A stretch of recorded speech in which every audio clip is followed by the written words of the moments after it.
How to draw a clay hammer? It is very easy and simple.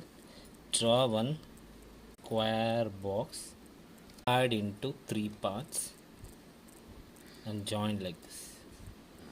One more curve, one more curve, one more curve, and one more. And here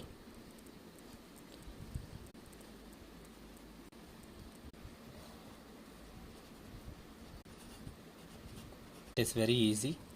Draw one circle and near one circle. It is a very easy and simple. Divide into 4 parts. 1, 2, 3, 4. Take a scale, join this line and join this line. Then here one curve and here one curve. This curve. It is very easy. This is called as a sledge. This is called as a sledgehammer.